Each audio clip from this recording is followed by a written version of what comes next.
It's 6:02 here in New York City, and welcome to the Morning News Show. It's 44 degrees out and sunny, and our first segment is the Kennedy Kennelly Gossip Corner.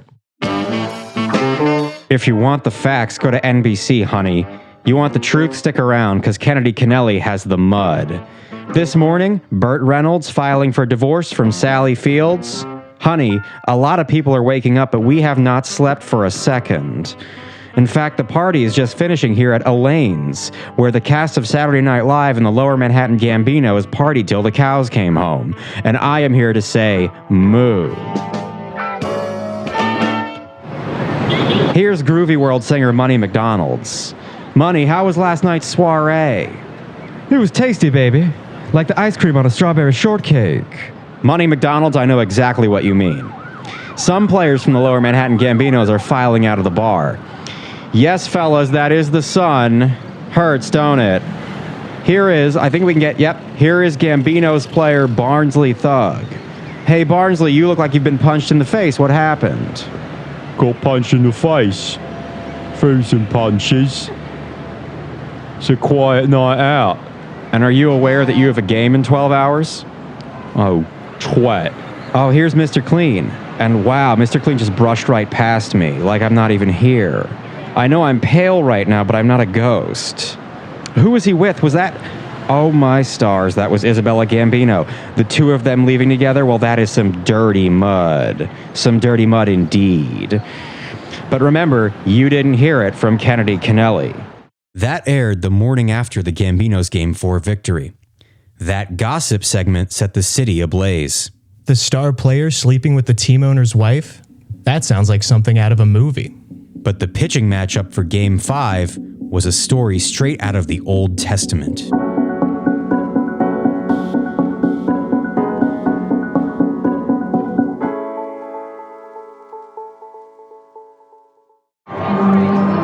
And here we go, Game 5. The Gambinos are looking good and loose out there, which might come as a surprise to some because of the well-documented shit kicker that went on last night. But I suspect, since I was partying with them myself, that the team is still completely hammered. I know I am. And the crowd goes fucking bananas as the American hero himself, Lane Bryant, walks out to the hump. He stops and looks into the pitcher's dugout. What's he looking at? Oh yeah, the kid with the purple hair, the one pitching for the Pickers. Oh yeah, that's his son. I totally forgot about that. Wow, this is going to be crazy.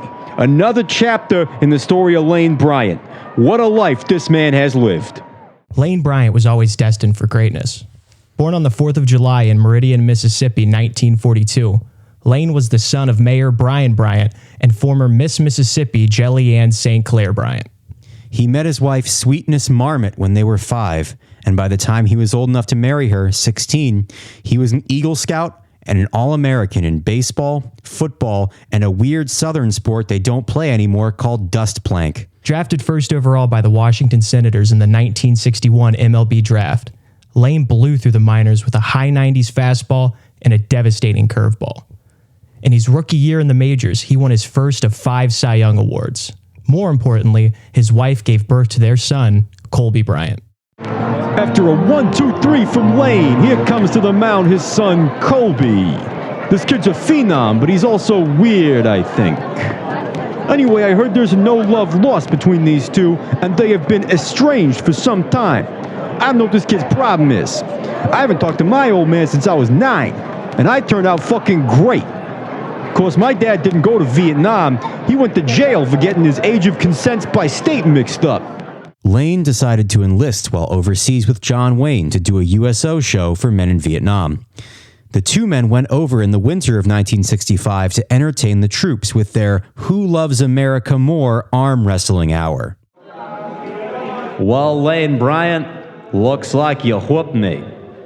Well, Duke Wayne, I sure did. Put her there, partner. Not too hard. We just arm wrestled. John Wayne returned, but Lane Bryant stayed behind. At the end of the tour, Sweetness and 5-year-old Colby waited at the airport for Lane, but instead they were met by John Wayne, and the Duke delivered a message from Lane. Hello, Sweetness. Hello, Colby.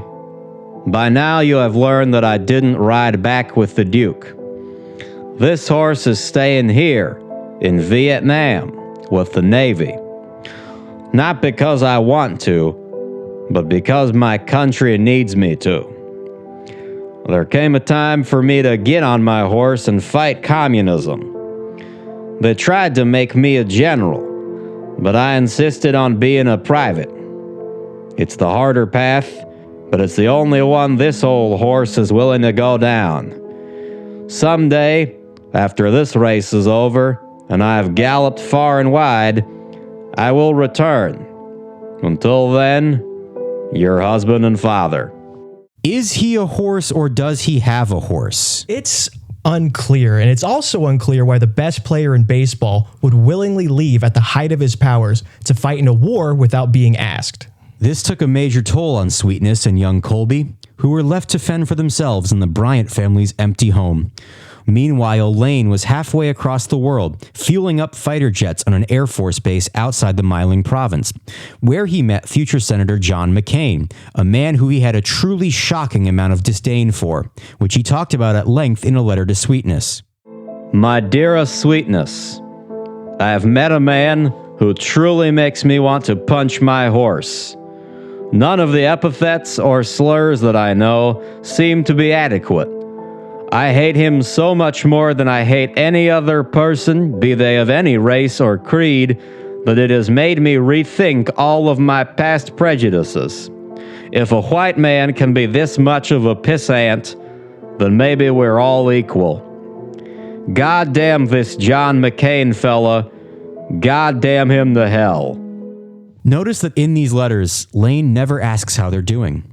It's either, I'm doing something good for the country, or John McCain shanghaied my mashed potatoes yesterday. The John McCain mashed potatoes letter was the last thing he would ever say to Sweetness Marmot. One summer day, while Colby was inside reading The Hobbit, Sweetness went down to the pond in their backyard.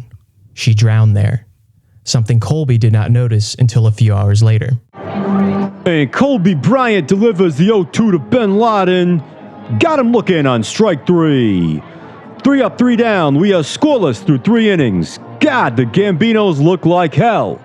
Ben Laden just took a seat at home plate and is now so hungover he's crying. And now Lane Bryant is running around the field so he can pass his own son as he walks to his own dugout and oh! He just shoulder checked his kid. Hell yes! Hell yes! He hates his kid! Lane was a wreck after the death of his wife. His shipmate said he became erratic and forgot most of his duties. One day, according to rumors, in his grief, he failed to adequately fill up John McCain's plane with fuel before a mission, leading to John's crash and eventual capture by the Vietnamese. A few days later, Lane was quietly discharged and sent back home. Home to the United States, not his actual home. On the plane, Lane signed a contract to pitch for the Houston Astros, Who, by the way, at the time were called the Houston Colt 45s, which is sick. Also on that plane ride, Lane wrote a letter to his son. Colby, though I as a father do not blame you for your mother's death, when looking at the sequence of events from a clinical point of view, I can easily see how one might find you at fault for it. You made the choice to read those elf books, and I believe a person your age should be held responsible for his actions. So I'm going to send you to Nashville to live with your grandfather, and I will return to my life as a baseball hero. Good luck, Colby. Keep your wits about you. So as Lane returned to the majors, 7-year-old Colby went to live with his grandfather. This move would set Colby on an unlikely path to the majors. Lane wasn't the only great pitcher in Colby's life. His grandfather, who he was now living with, was legendary St. Louis Browns pitcher Cuckoo Marmot.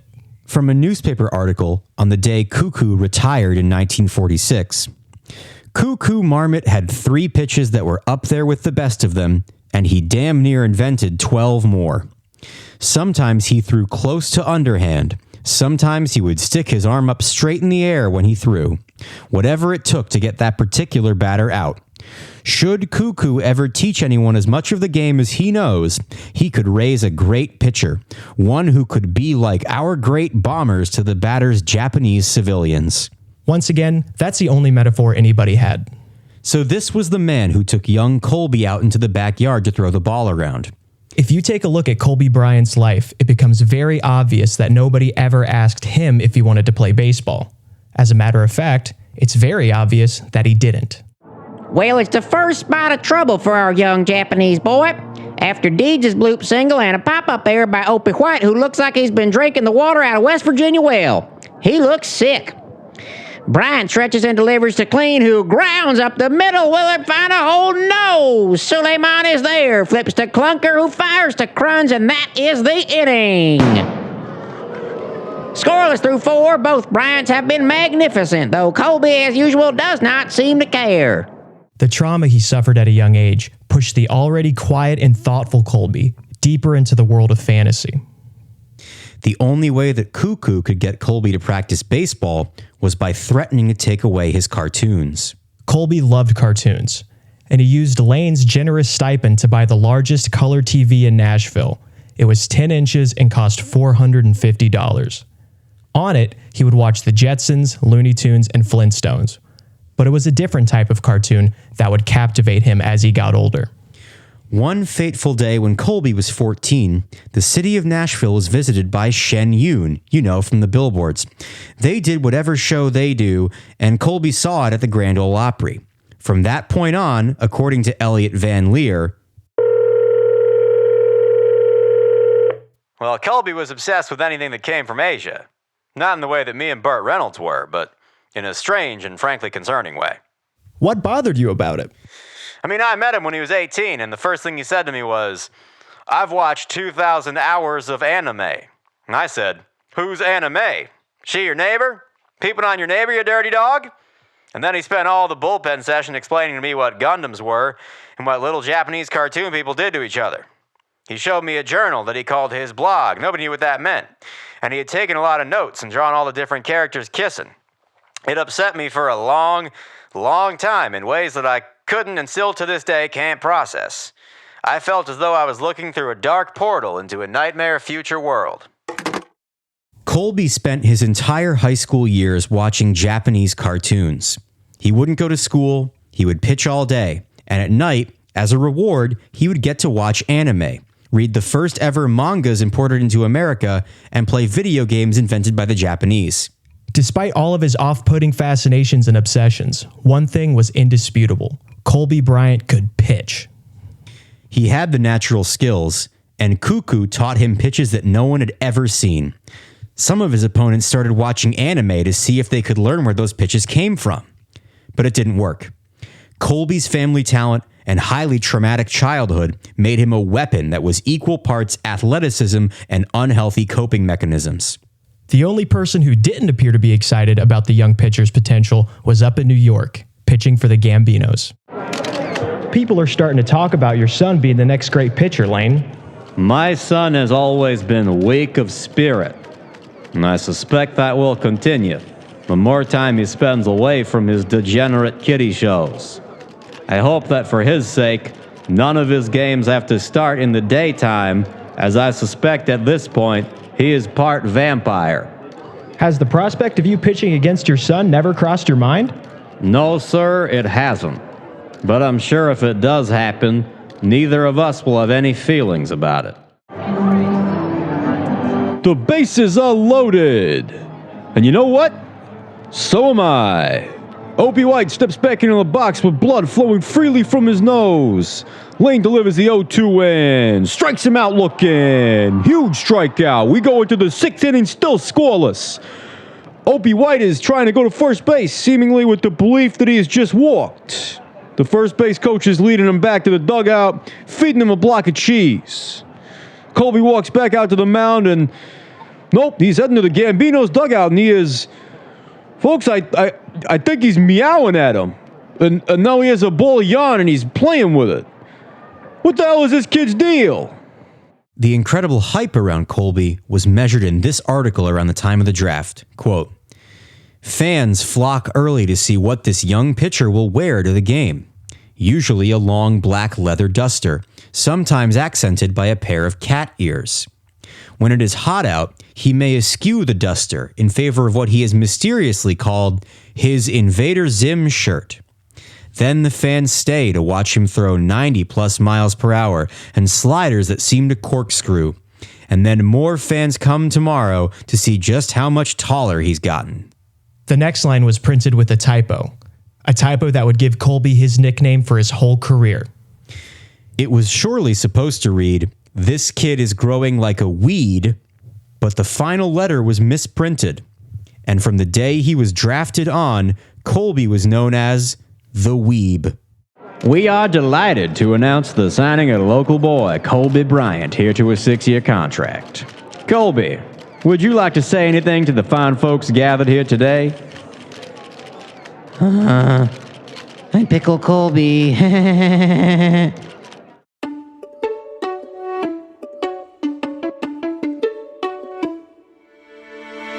Hey listener, are you free this Saturday? Are you free all day?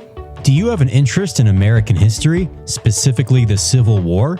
This week's sponsor of A Closer Look is Going to the Museum with Nate. Me and Will had plans. We did, but I can't make it. You can't make it. Yes. Are you sure? Yes.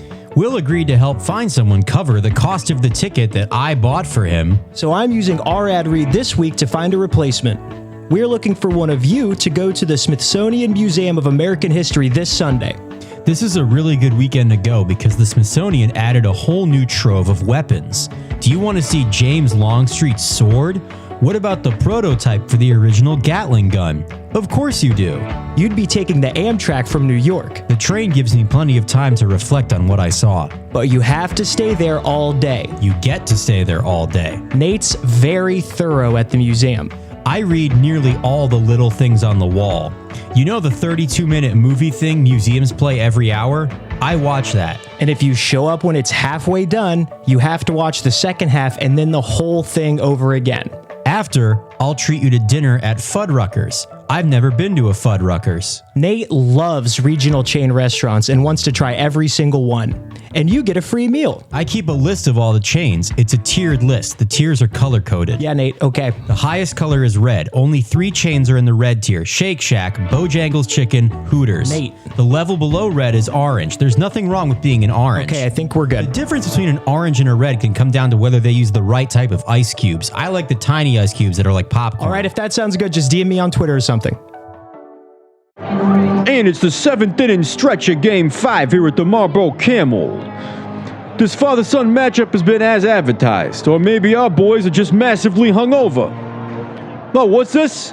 Oh, the Chinese. There's some very long strings and they're dangling down some beers to the Gambino's dugout. There is Leroy Brown shotgunning his. The team is celebrating as if these beers are manna from heaven. This may just be the shot in the arm we need. Or it might put them to sleep. A dangerous game is afoot in the Gambino's dugout. But will it be enough to stop Colby Bryant? Elliot Van Leer recalled when Colby first got a chance to pitch. You have to understand, this was the South. They saw a strange-looking boy acting the way he did, and they were suspicious of that. But then they saw him pitch. As the Reverend put it in his autobiography, He had a lot of doubters and folks who were suspicious of his ways, and he proved them wrong the first time he headed out to the mound. Well, headed out to the mound ain't right. He sprinted from the pen, leaning forward with his arms straight out behind him. I was worried for the first pitch when, sweet Moses, that boy threw a 97-mile-an-hour slider right down the pipe. And I thought, you know what, if he keeps throwing like that, I'll dye my hair purple too. I'm just kidding. If I ever dye my hair like that, you should kill me. 'Cause I'd kill you. Colby silenced all of his critics in his first major league start, throwing a complete game shutout. 5 days later, he threw another shutout, and then another shutout. He didn't give up an earned run until his 6th start in the majors. Colby Mania hit Nashville and hit it hard. His starts quickly became Critter Nights, and fans would show up to the park wearing homemade animal fur. They even convinced Cedric Entertainer to wear a big green fox costume to a press conference. Teddy Kruns is out tonight with a concussion. A lot of guys are sad that he's out for a week, but it's important to remember that Win or lose, Teddy is going to need his strength for the fights ahead. And I'm not talking about baseball.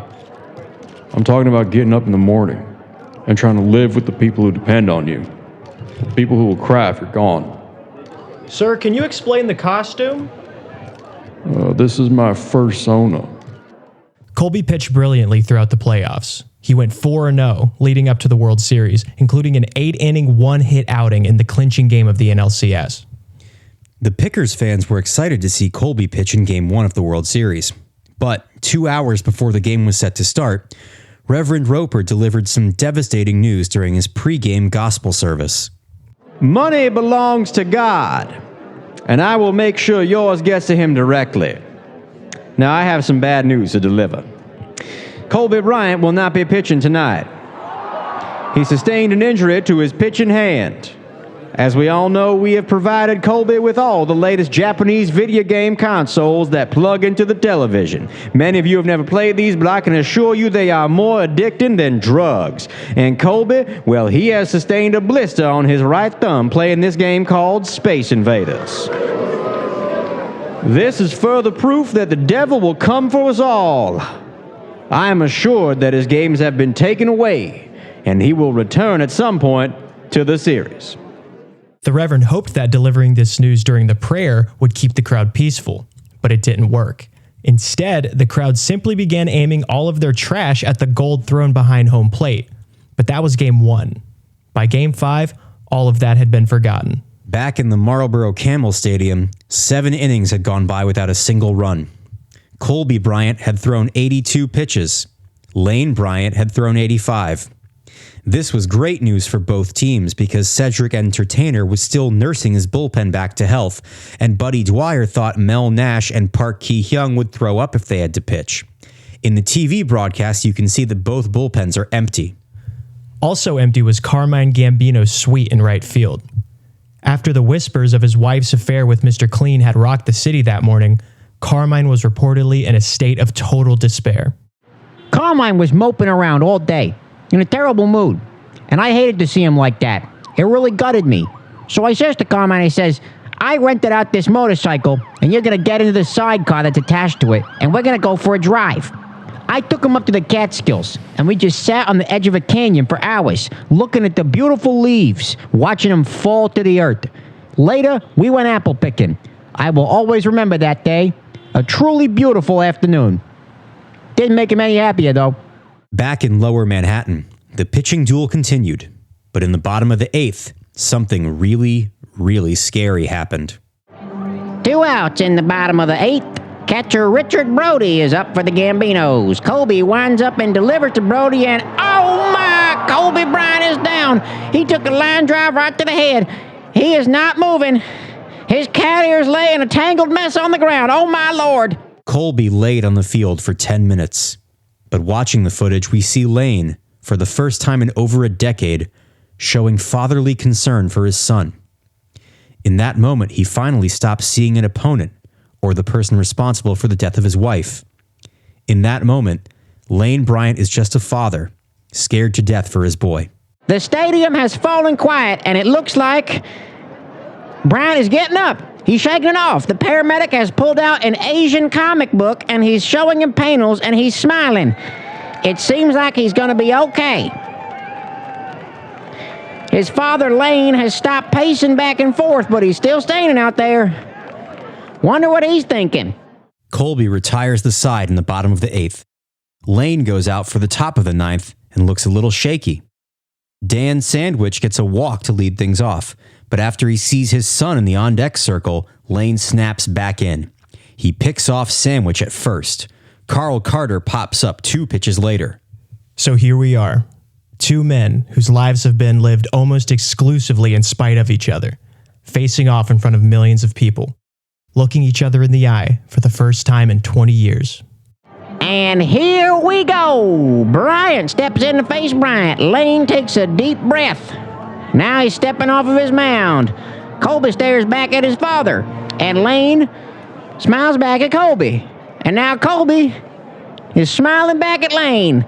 Lane nods to Colby, Colby nods to Lane, and Lane gets back on the rubber, winds up and delivers, and Colby got a hold of that one. Goodnight is back. He is not going to get it. That ball is gone. The Weeb has done it. The Weeb has done it.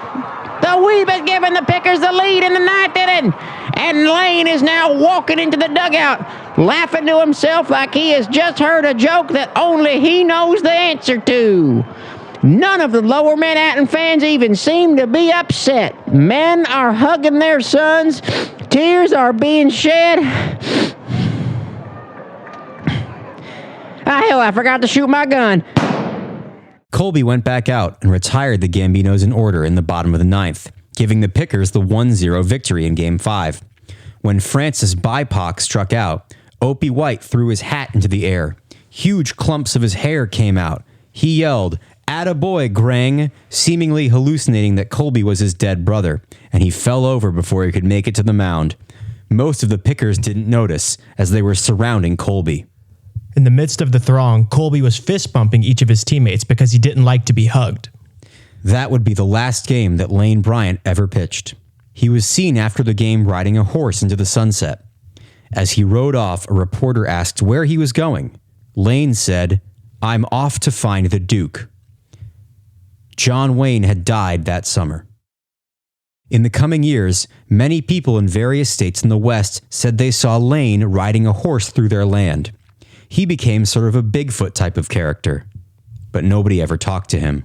The Gambinos suddenly found themselves one game away from elimination.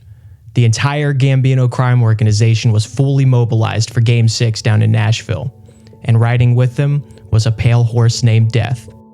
Next time on A Closer Look.